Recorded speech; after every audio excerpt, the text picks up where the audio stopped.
The stars were cold and quiet in this part of the galaxy.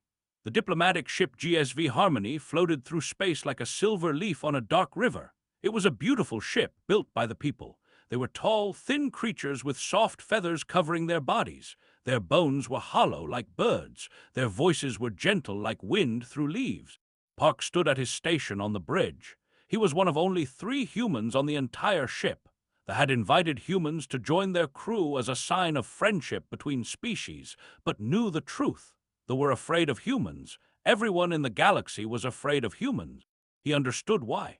Earth was classified as a Class 12. This meant it was one of the most dangerous planets in the known universe. The gravity was crushing. The weather was extreme. The animals were deadly. Poison, disease, radiation, predators. Earth had everything that could kill a living creature. And somehow humans had not only survived there, they had become the dominant species.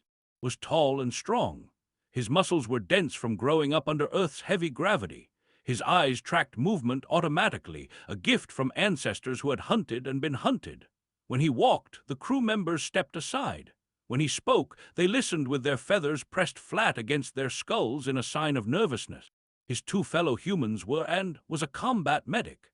She had burn scars running up both her arms from an accident during her training years ago. She never talked about it. Was an engineer. He was quiet and thoughtful, and he had survived 3 different mining accidents before joining the diplomatic corps. He said he wanted a safer job.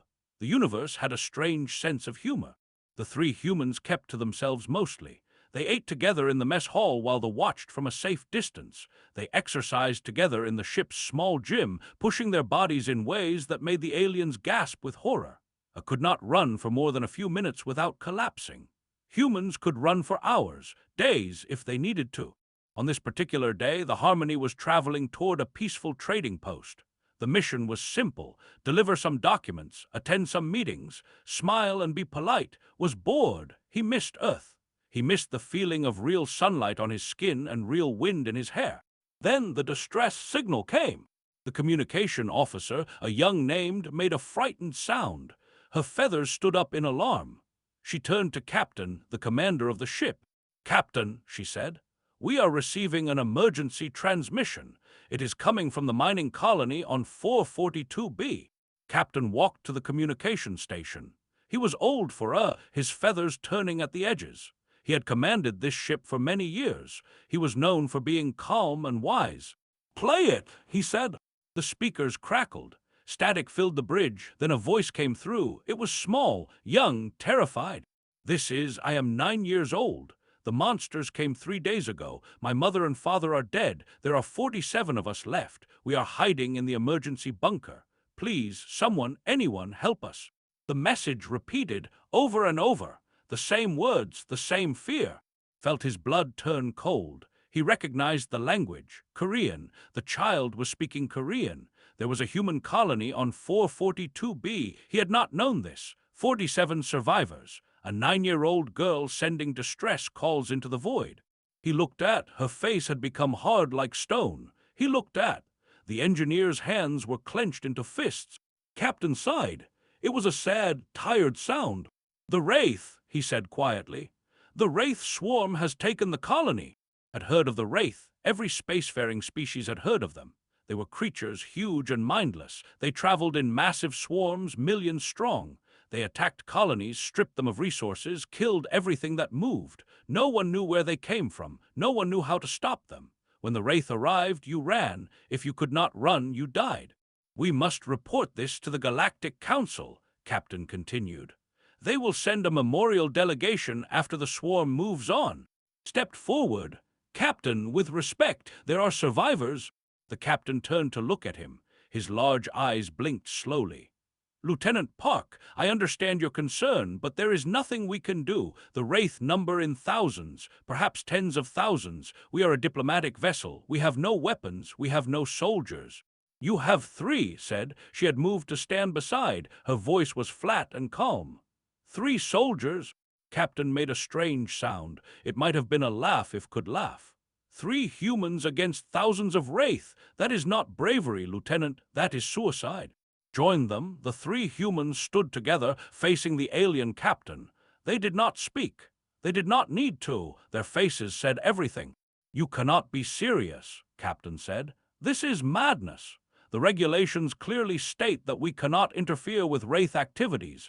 The risk to this vessel and crew is too great." "Then we will not use this vessel," said. "We will take one of the emergency shuttles. You can report that we stole it. You will face no consequences. And you will face death." Thought about the voice on the transmission. 9 years old, hiding in a bunker while monsters scratched at the walls, waiting for help that the galaxy had already decided would never come. "Captain," he said slowly, "I am going to explain something to you. On Earth there is a rule. It is not written in any law book. It is not taught in any school, but every human knows it. Every human feels it in their bones. When a child calls for help, you answer. You do not ask if it is safe. You do not calculate the odds. You do not fill out reports and wait for permission. You go, you fight. You save them or you die trying." He paused. The bridge was silent. Everyone was staring at him with wide, frightened eyes. "That girl is calling for help. She is one of us. She is human, and we are going to answer." Smiled. It was not a friendly smile. It was the smile of a predator showing its teeth. The near her took several steps backward. "3 of us," she said. "3 against a bunch of bugs." She cracked her knuckles. The sound was loud in the quiet bridge. "I like those odds." Captain looked at them for a long moment. He was trying to understand, could see it in his eyes. They came from a peaceful world. They had evolved without predators. They did not understand violence. They did not understand sacrifice. They could not comprehend why 3 beings would choose almost certain death for strangers they had never met. Finally, the captain spoke. His voice was quiet. "You are truly the children of a death world." "Yes," said, "we are." They left the bridge without another word. Went to gather supplies, went to the medical bay to collect equipment, went to the shuttle bay. The shuttle was small and fast. It was designed for emergency evacuations, not combat. It had no weapons. It had minimal shields. It was never meant to fly into a war zone. Did not care. He began the startup sequence. The engines hummed to life. Behind him, he heard footsteps and entered the shuttle carrying bags full of supplies, medical kits, engineering tools, emergency rations, everything they could find that might be useful. "Course is set," said 442B. "Estimated arrival time is 6 hours." Strapped herself into a seat. 6 hours to plan an assault on a Wraith swarm with no weapons and no backup. "We have weapons," said quietly. He held up his bag of engineering tools. "I can make weapons." Looked at his crew, his friends, his family. They had known each other for 2 years now. They had trained together, eaten together, laughed together, and now they were going to fight together, possibly die together. "For Earth," he said. "For Earth," they repeated. The shuttle launched into the darkness. Behind them, the Harmony continued on its peaceful journey. Ahead of them waited monsters and death and a little girl who needed heroes. The children of the death world were coming. The shuttle shook violently as it entered the atmosphere of 442B. Warning lights flashed red across the control panel. The computer voice kept repeating danger alerts. Ignored all of it. He pushed the shuttle harder, faster, diving toward the planet's surface like a falling meteor. Gripped her seat with white knuckles. "You disabled the safety systems." "They were slowing us down," replied.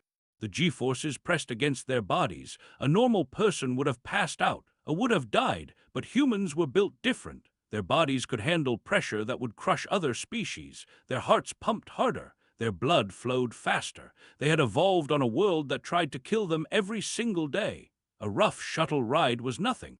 Watched the scanner screen. "I am reading Wraith signatures everywhere. They have surrounded the colony completely, thousands of them." "Where are the survivors?" asked. "Underground, there is a bunker about 200 meters below the surface. The Wraith have not broken through yet, but they are trying." Adjusted their course. They would land as close to the bunker entrance as possible. Every meter would matter. Far below them, in the darkness of the underground bunker, 47 people waited to die. Sat in the corner of the main chamber.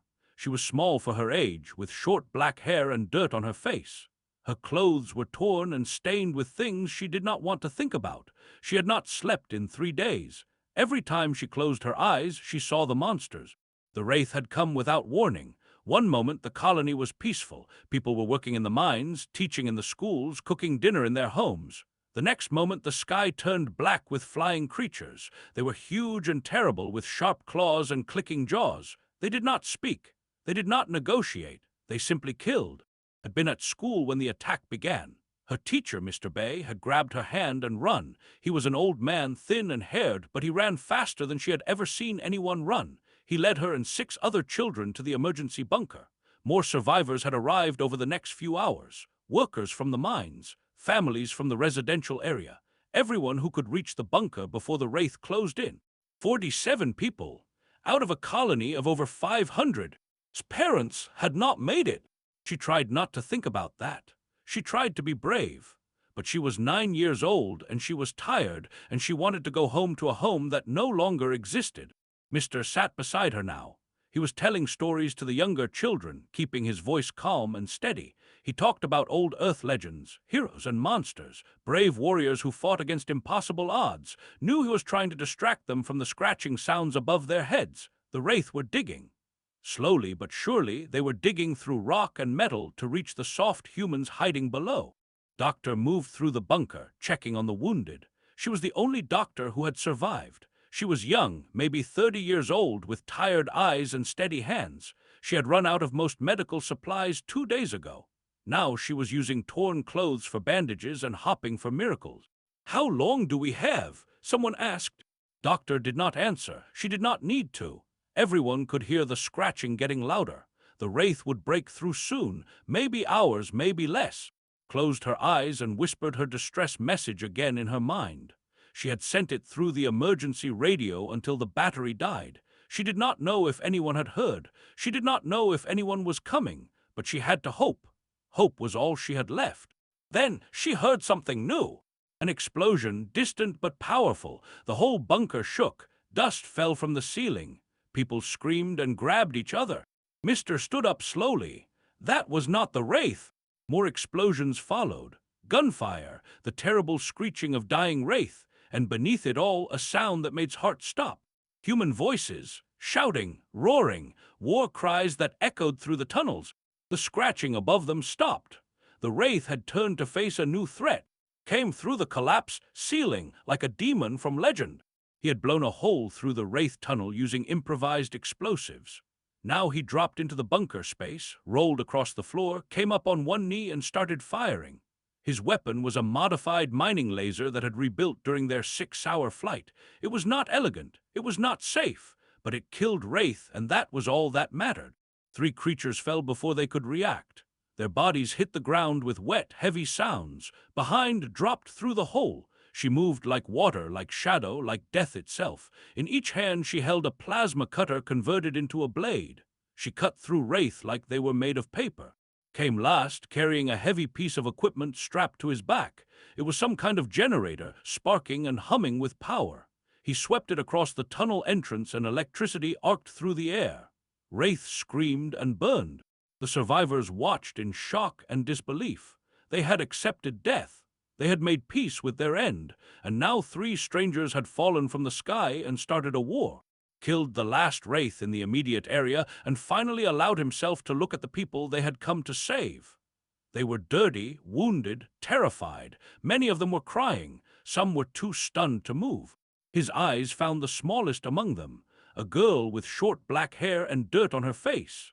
She was staring at him with huge, dark eyes. He asked. She nodded slowly. Walked toward her. He was covered in Wraith blood and dust. His face was grim and hard. He probably looked terrifying. But when he knelt in front of the girl, his expression softened. "You called for help," he said gently. Earth answered, burst into tears. Not sad tears, not frightened tears. These were tears of relief, tears of hope. She threw her arms around his neck and sobbed against his shoulder. He held her carefully, aware of his own strength. Humans were tough, but children were still fragile. Behind him was already moving through the survivors, checking injuries, was examining the bunker structure, planning defenses. Mr. approached slowly. His legs were shaking. "Who are you? How did you get here?" "I am Lieutenant Park, Earth Defense Forces," replied. "These are Sergeant and Specialist. We received your distress signal." 3 of you, Mister looked confused. They sent only 3 soldiers. Laughed quietly. It was not a happy sound. They did not send us. We came on our own, stole a shuttle. Our captain thought we were insane. Maybe we are, added without looking up from his work. But we are here now. Doctor rushed over to check on the soldiers. She was shocked by what she found, had a deep cut on his arm that he had not even noticed. His hands were burned from the plasma cutters, was limping slightly from an injury to his leg. You are all wounded, the doctor said. Let me treat you. No time, replied. He gently released and stood up. The Wraith will regroup. We cleared a path to our shuttle, but we cannot evacuate everyone. The shuttle only holds 12 people maximum. Then what do we do? Mister asked. Looked around the bunker. It was cramped and dark, but it was solid. The walls were thick. The ceiling was reinforced. With some modifications, it could become a fortress. We hold this position, he said. We make them pay for every centimeter, and we wait for reinforcements. What reinforcements? No one is coming for us, smiled grimly. I activated an emergency beacon before we landed. The signal is traveling to Earth right now. When it arrives, they will send ships, real warships with real weapons and real soldiers. All we have to do is survive until then. Finished her assessment of the wounded. How long until the cavalry arrives? Best estimate, 72 hours. Silence filled the bunker. 72 hours, 3 days. 3 days of fighting off thousands of Wraith with improvised weapons and no backup. Mister sat down heavily. That is impossible. Maybe, admitted, but we are going to try anyway. That is what humans do. We fight impossible battles. We survive unsurvivable situations. Our planet tried to kill us for millions of years, and we are still here. A few thousand bugs are not going to stop us now. Wiped her tears and looked up at him. Are you really from Earth? Yes. Is it really as dangerous as they say? A death world? Knelt again, meeting her eyes.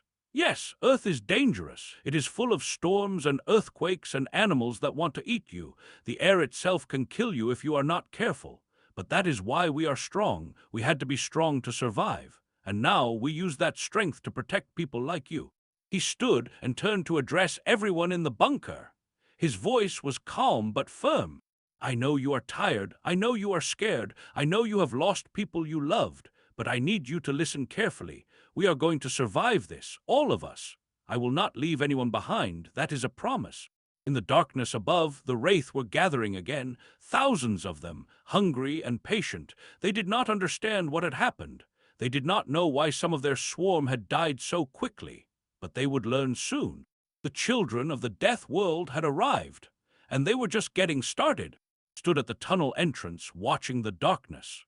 Somewhere out there, in the ruins of the colony above, thousands of Wraith were waiting. He could hear them clicking and scraping. They were communicating with each other, planning, preparing. Soon they would attack again. Behind him, the bunker had transformed into a fortress. Had worked for 6 straight hours, building defenses from anything he could find. Mining equipment became weapons. Support beams became barricades. Electrical cables became traps. The engineer had not slept, had not eaten, had barely stopped to drink water. His hands were bleeding from the work, but he kept going. Had organized the survivors. The healthy ones helped carry supplies and reinforce walls. The wounded ones rested in the back chamber. The children were kept in the safest area, away from the fighting.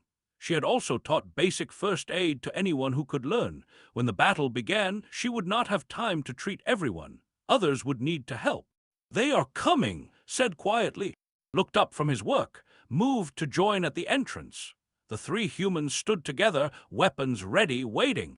The first wave of Wraith poured through the tunnels like black water. They were huge creatures, each one the size of a large dog. They had 6 legs, sharp claws, and jaws that could bite through metal. Their bodies were covered in hard shells that deflected most normal weapons. Their eyes glowed with mindless hunger. Opened fire. His modified mining laser punched holes through the Wraith shells, sending them tumbling backward. Beside him, moved forward with her plasma blades, cutting through any creature that got too close. Activated his electrical traps, and arcs of lightning danced across the tunnel floor. The Wraith screamed and died. But more came, always more. In the back of the bunker, covered her ears and closed her eyes. The sounds were terrible, screeching and gunfire and the wet sounds of bodies hitting the ground. She could smell blood and smoke. She wanted to be brave, but she was so scared.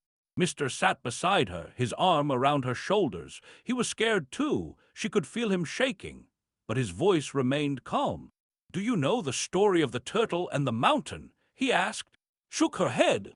Long ago, there was a turtle who wanted to climb the tallest mountain in the world. Everyone laughed at him. They said it was impossible. A turtle is slow. A turtle is small. How could a turtle climb a mountain? But the turtle did not listen. He started walking, one step at a time, day after day, year after year, and do you know what happened?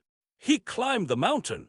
Yes, he climbed the mountain because he never gave up, because he kept moving forward no matter how hard it was. That is what we must do. We must be like the turtle. We must keep moving forward. At the tunnel entrance was bleeding from a dozen small wounds.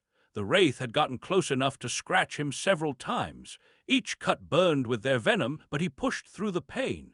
Human bodies were remarkably good at filtering out toxins. It would take a lot more than this to bring him down. "Fall back," he shouted. "Second line." The three humans retreated to the next set of barricades, triggered another trap, and flames erupted across the tunnel. Wraith, caught in the fire, writhed and screamed. The ones behind them hesitated for just a moment. That moment was enough. Threw two improvised grenades into the mass of creatures. The explosions tore through their ranks, and the surviving wraith finally retreated back into the darkness. The first wave was over. Leaned against the wall, breathing hard, his whole body ached. His vision was slightly blurry from exhaustion, but they were alive. They had held. "How long was that?" asked. 47 minutes, replied. She was already checking her wounds, applying quick bandages where needed. "Not bad for the first round."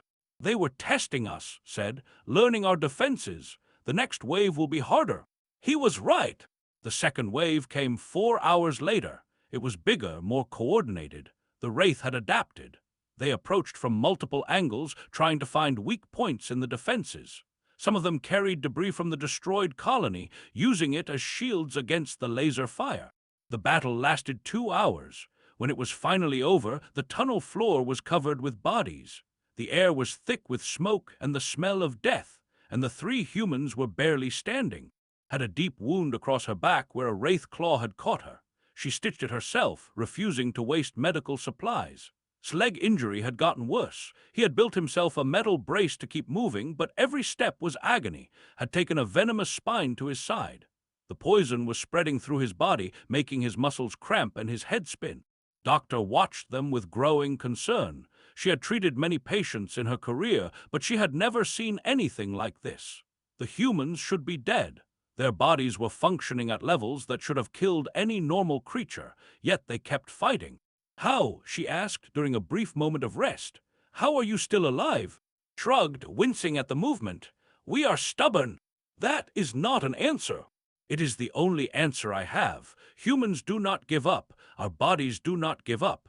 We just keep going until we physically cannot move anymore. And even then, sometimes we keep going." Mr. approached them slowly. He had been helping move debris and tend to the wounded. His old body was exhausted, but he felt useless compared to these three warriors. "The children want to help," he said.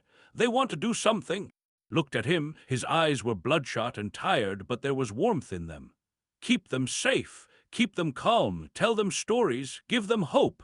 That is the most important job right now. I am just a schoolteacher." "Then teach them that they can survive this. That is what they need to learn right now." The third wave came 18 hours after their arrival.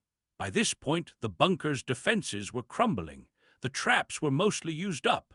The weapons were running low on power, and the humans were moving on willpower alone. Could barely see straight.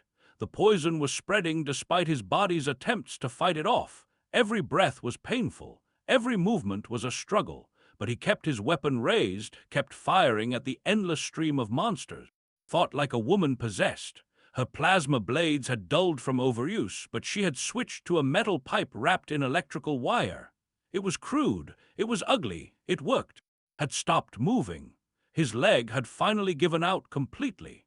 So he sat against a wall and operated a jury-rigged defense system, sending bursts of electricity and fire into the attacking wraith. "This is it," said between attacks. "We cannot hold much longer." "We have to," replied. "The cavalry is coming." "Are they? Are you sure?" He was not sure. The emergency beacon had been sent, but he did not know if it had been received. He did not know if Earth would respond. He did not know if they would arrive in time. But he could not let the others know that. "Yes," he said firmly. "They are coming. We just have to hold." In the back chamber, watched the fighting through a crack in the barricade. She saw stumble and nearly fall. She saw struggling to keep up with the endless attacks. She saw, unable to walk, still firing from his position against the wall. They were dying for her, for all of them. These strangers from Earth had flown across the galaxy to save people they had never met, and now they were giving their lives for the mission. She wanted to help. She needed to help. Stood up and walked toward the fighting. Mister grabbed her arm. "No, stay back. I can help. I can carry things. I can reload weapons. It is too dangerous." She pulled free and kept walking. She was small and fast, and she darted through the debris before anyone could stop her. She reached just as his weapon ran out of power. "Here," she shouted, holding up a fresh power cell that she had grabbed from supply pile. Stared at her for a moment. Then he took the cell, slammed it into his weapon, and kept firing. "Thank you," he said without taking his eyes off the enemy. "Now get back to safety." "No, I want to help." There was no time to argue. The wraith kept coming.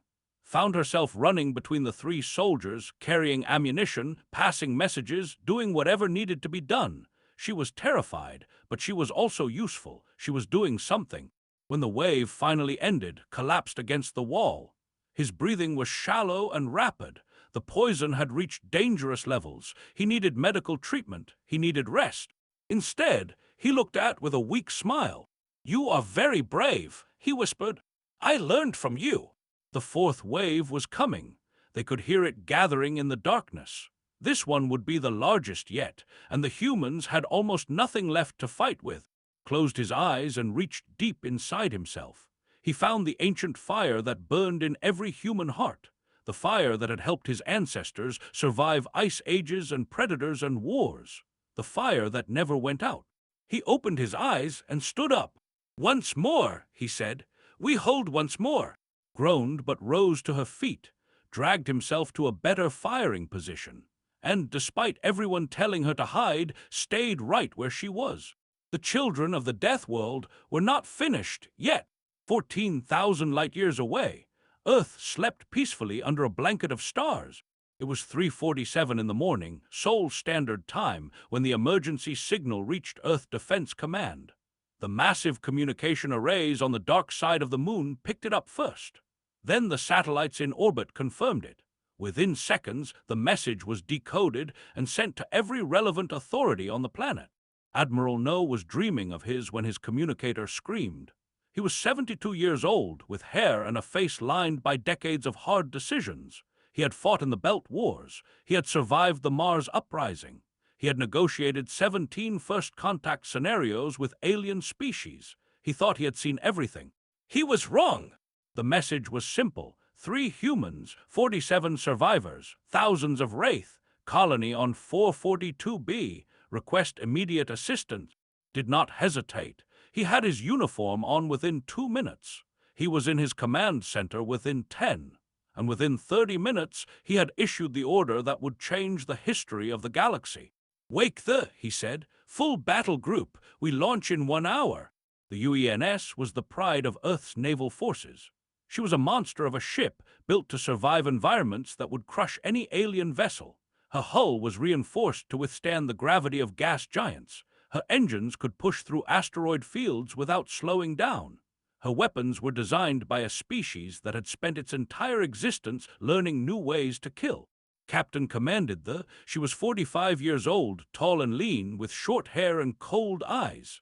She had never lost a battle. She did not intend to start now. Her crew assembled in the main hangar. 400 soldiers, engineers, medics, and specialists. 400 humans who had volunteered for the most dangerous missions in space. They stood in perfect rows, their faces hard and ready. Walked to the front of the formation. Her voice echoed through the hangar. 43 of our people are trapped on a rock 400 light-years away.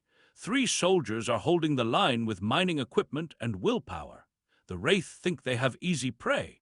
She paused, letting the words sink in. Let us correct that assumption. A cheer rose from the soldiers. It was not a happy sound. It was the sound of wolves preparing to hunt. They launched from Earth orbit, followed by 5 escort ships. They formed a battle group that would terrify any enemy, but they were not concerned with other enemies right now. They had only one target. The jump to faster-than-light speed was brutal. The entire ship shuddered as physics bent around it. Human bodies strained against the forces involved, but humans had evolved to handle strain. They gritted their teeth and endured. Meanwhile, the Galactic Council was watching. Their observation posts had detected the human fleet the moment it left orbit. The council members gathered for an emergency session, their holographic images flickering in a vast virtual chamber. Representatives from 100 different species shouted and argued with each other. "They cannot do this," the ambassador cried. His feathers were standing straight up in alarm. "The colony was lost days ago. Intervention is pointless. They are violating 17 treaties," added the ambassador from a species of intelligent fungi. "The rules clearly state that no member species may interfere with Wraith activities. The rules exist to protect us," the representative argued. He was a small, blue-skinned creature with 6 arms. "If we fight the Wraith, they will come for all of us." The chaos continued until a new image appeared in the chamber. Admiral No, speaking from the bridge of the... His face was calm, almost peaceful, but his eyes were the eyes of a hunter. "I have received your diplomatic warnings," he said. "I have reviewed your treaties and regulations. I have listened to your concerns." He paused.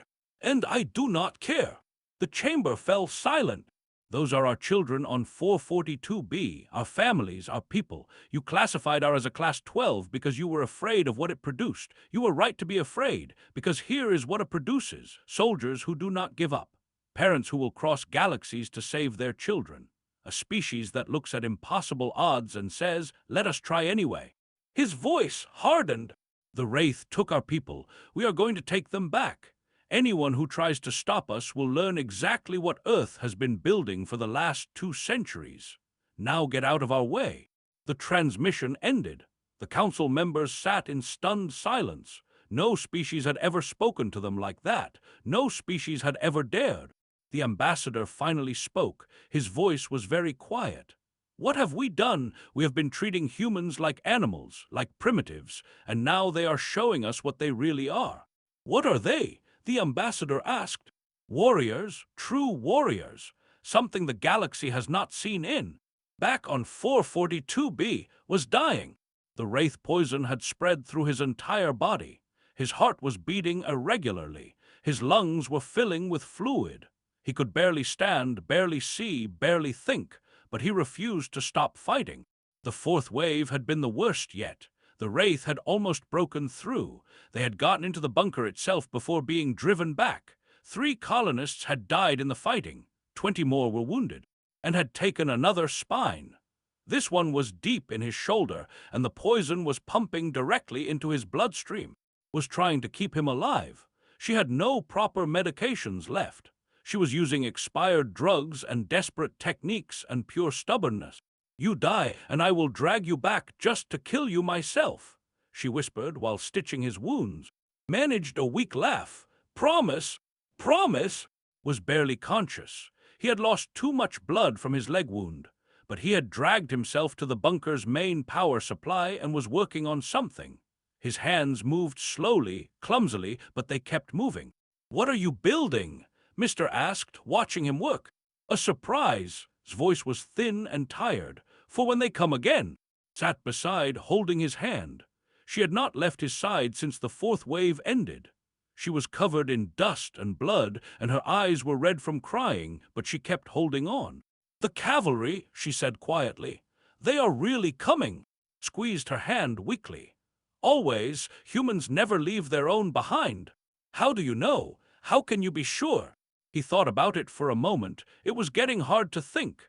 The poison was affecting his brain now. Everything was fuzzy and distant.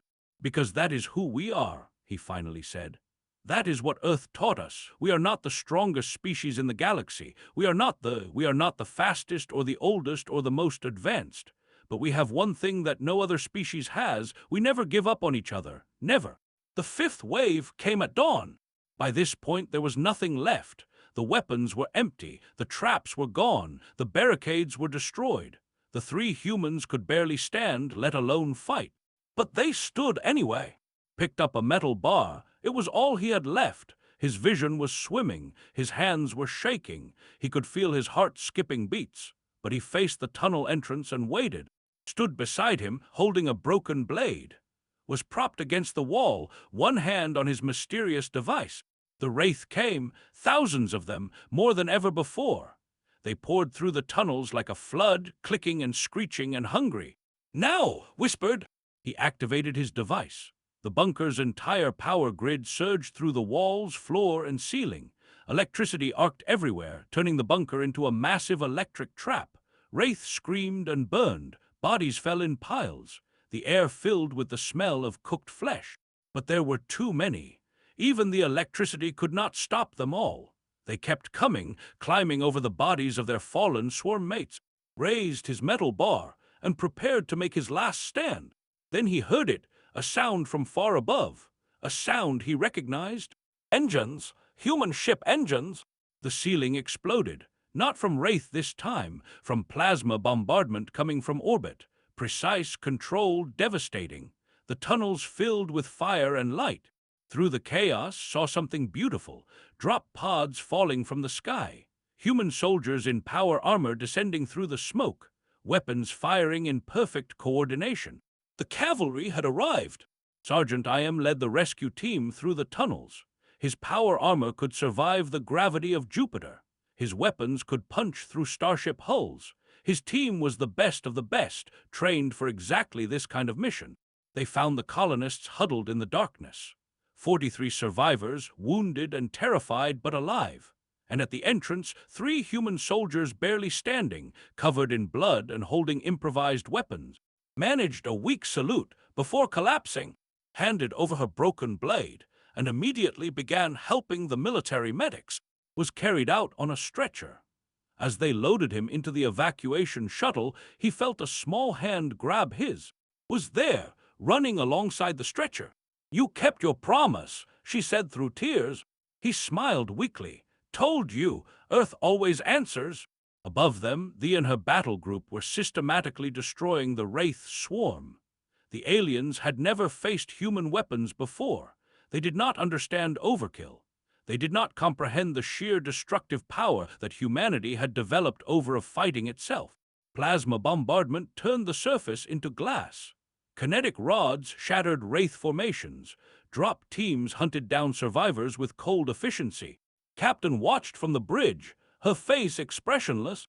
"No survivors," she ordered. "Not one. Make sure they understand what happens when you threaten human children." The battle lasted 3 hours. When it was over, there were no wraith left on 442B. The colony was destroyed, but the colonists were safe. They were on their way home. And across the galaxy, every species was watching, wondering, fearing. The humans had shown their true face, and it was terrifying. Admiral No stood at the central podium, facing representatives from over 100 species. They watched him with a mixture of fear, anger, and something else. Something that might have been respect. He was still wearing his military uniform. He had not slept in 4 days, but his back was straight and his voice was strong. "You summoned me here to answer for my actions," he said. "So here I am. Ask your questions." The ambassador rose first. His feathers were pressed flat against his body in a sign of submission. "Admiral, you violated 17 treaties. You deployed military forces without council approval. You committed acts of war against a species that has never directly threatened Earth." "That is correct. Do you have anything to say in your defense?" Considered the question. Around him, the chamber waited. Cameras broadcast this moment to billions of beings across the galaxy. Whatever he said now would echo through history. "No," he said simply. I have no defense. I did what I did, and I would do it again. Murmurs spread through the chamber. The ambassador stood, his fungal body quivering with indignation. This is unacceptable. The treaties exist to protect us all. If every species acted as humanity has, there would be chaos, wars without end. The Wraith would turn their attention to all of us. Perhaps, replied calmly. Or perhaps the Wraith would learn what happens when they attack people who fight back. You risk all our lives with your aggression, and you risk nothing by hiding behind treaties and regulations while children die. The Admiral's voice sharpened. Let me tell you something about humanity, something you should have learned long ago.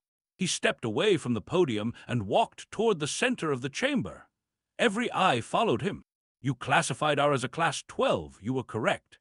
Everything on Earth wants to kill everything else. The plants are poisonous. The animals are deadly. The weather is extreme. Even our own star can kill us if we stay under it too long.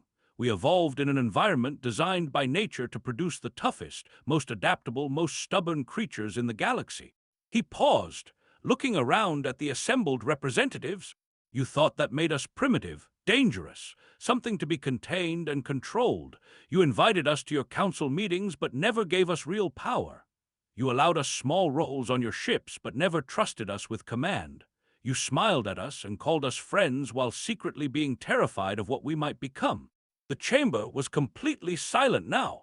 But you missed what our world actually meant. It meant we understand something you never will. There are things worth dying for, our families, our children, our people, our home. We do not run from danger. We do not hide from threats. We face them. We fight them. We defeat them, or we die trying. He turned back to the podium. The Wraith took our people, 47 souls, including 9 children. They thought those colonists were easy prey, weak, defenseless. They were wrong. 3 of our soldiers reached that colony with improvised weapons and a stolen shuttle. They held off thousands of Wraith for over 70 hours. When my fleet arrived, those 3 soldiers were still standing, still fighting, still refusing to give up. His voice softened slightly. That is what humanity is. That is what it produces, not monsters, not primitive savages, but people who will cross galaxies to save strangers, who will give their lives for children they have never met, who will look at impossible odds and say, "Let us try anyway." The ambassador raised one of his 6 arms. What would you have us do, Admiral? Applaud your treaty violations, reward your aggressive behavior? I would have you learn, replied. Learn that hiding from threats does not make them go away. Learn that sometimes the right thing is not the safe thing. Learn that there are worse things in the universe than humans. He reached into his pocket and pulled out a small device. An image appeared in the center of the chamber, a photograph. It showed a hospital room on Earth.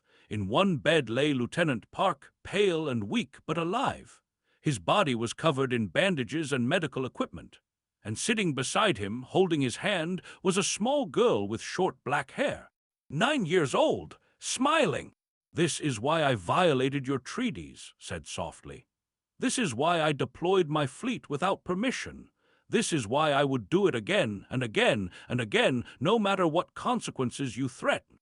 He deactivated the image and looked around the chamber one final time.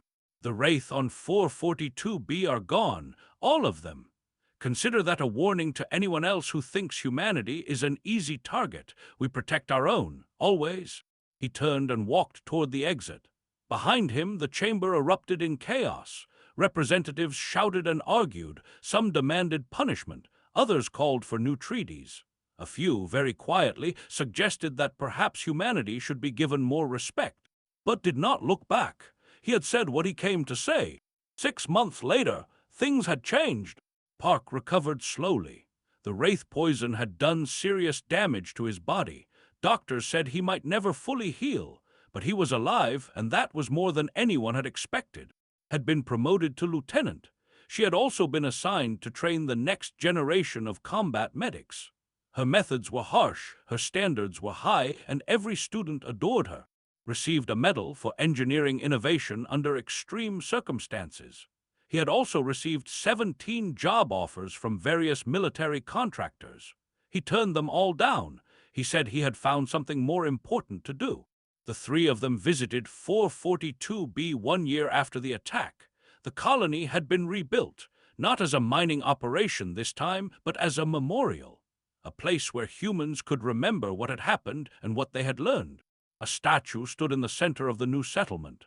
It showed three figures standing together, weapons raised, facing an unseen enemy. The plaque beneath it read, "They came when we called. They stayed when we needed them. They are the children of Earth." Was there for the dedication ceremony. She was 10 years old now, taller than before, her face less childish. She had been adopted by Mr., who had decided that a schoolteacher could still be a father. She walked up to after the ceremony. He was still thin and pale, still healing, but his eyes were bright. "I want to be like you," she said. "When I grow up, I want to help people." Knelt down, meeting her eyes. "You already are. You were the bravest person in that bunker. You did not hide when things got scary. You helped. That is what being human means." "But I was so scared." "Everyone is scared. Being brave does not mean not being scared. Being brave means being scared and doing the right thing anyway." She thought about that for a moment. Then she hugged him carefully, aware of his injuries. "Thank you for coming to save us." "Thank you for calling," he replied. "Thank you for believing that someone would answer." Across the galaxy, the balance of power was shifting. The Galactic Council had not punished humanity. They had not dared. Instead, they had quietly revised their classifications. Earth was no longer listed as a dangerous backwater. Humans were no longer treated as primitive curiosities. The Wraith had not attacked another human colony. They had not attacked any colony near human space. Perhaps they had learned. Perhaps they had finally found something that scared them. Other species were reaching out. They had requested human soldiers for their colony defense forces. They had proposed joint military exercises. Even the isolationist had sent a diplomatic mission to Earth. Humanity was no longer hiding in the shadows of the galaxy. They were stepping into the light, and the light was afraid of them. In his office on Earth, Admiral No read the latest intelligence reports. The Wraith were gathering in greater numbers on the far side of the galaxy. Something was coming, something big. He set down the reports and looked out his window. The city stretched below him, full of life and light. Children playing in parks, families sharing meals, young lovers walking hand in hand, all the beautiful, fragile things that made life worth living. He thought about He thought about and the other survivors. He thought about all the impossible things that humans had done throughout their history. A smile crossed his weathered face. Let the Wraith come. Let anyone come who wanted to threaten Earth and her children. Humanity had been fighting for survival since the first ancestor climbed down from a tree and stood upright. They were not going to stop now. The children of the were ready, and the galaxy would never be the same.